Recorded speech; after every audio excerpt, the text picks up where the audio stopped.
अब हम डिस्कस करने वाले हैं ectopic pregnancy.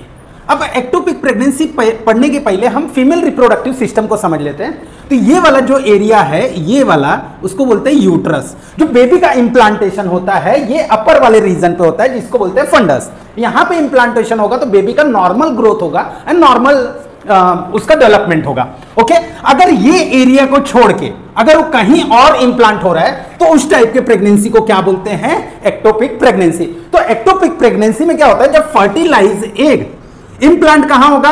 Outside the uterus, मतलब यूट्रस से बाहर अगर कहीं भी इंप्लांट हो रहा है फर्टिलाइज एग तो उसको क्या बोलेंगे? एक्टोपिक प्रेगनेंसी बोलेंगे। अब एक्टोपिक प्रेगनेंसी जो होता है वो लाइफ थ्रेटनिंग होता है। इसमें मां के भी जान को खतरा रहता है एंड जो फीटस है उसको भी खतरा रहता है। एंड इसके जो सिम्टम्स होते हैं ये कौन से वीक में अपीयर होते हैं? 4 to 12 वीक में अपीयर होते हैं। एंड एक्टोपिक प्रेगनेंसी जो होती है वो 7 टाइप की होती है। कितने टाइप की होती है? 7 टाइप की होता है। पहला होता है इंटरस्टिशियल एक्टोपिक प्रेगनेंसी। अब इसमें क्या होगा, जो बेबी का डेवलपमेंट होगा वो कहां पे होगा? इंटरस्टिशियल स्पेस में होगा। कहां पे? मतलब ये जो स्थमस और यूट्रस के बीच का जो एरिया होता है उसको बोलते हैं इंटरस्टिशियल स्पेस। एंड वहां पे अगर होगा तो उसको क्या बोलेंगे? Interstitial ectopic pregnancy. इसके होने के चांसेस कितने हैं? 2 to 3% होते हैं। दूसरा आता है स्थमस रीजन। अगर यहां पे बेबी अटैच हो जा रहा है या फर्टिलाइज एग इंप्लांट हो रहा है और यहां पे डेवलपमेंट हो रहा है तो उसको क्या बोलेंगे?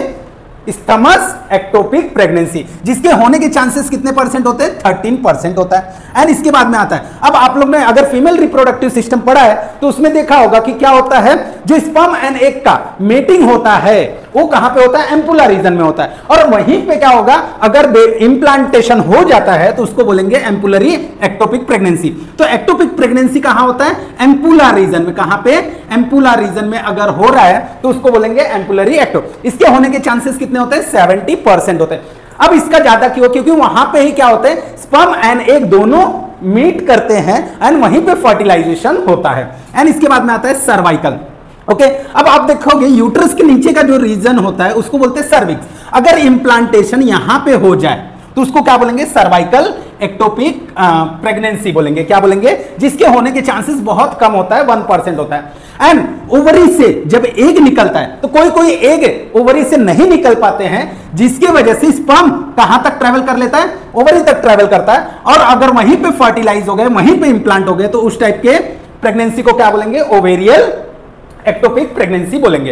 एंड फिम्ब्रियल बोले, जैसे एग निकला वहीं पे इंप्लांट फर्टिलाइज होके इंप्लांट हो गया फिम्ब्री रीजन पे तो उसको बोलेंगे फिम्ब्रियल। अब आता है एब्डोमिन।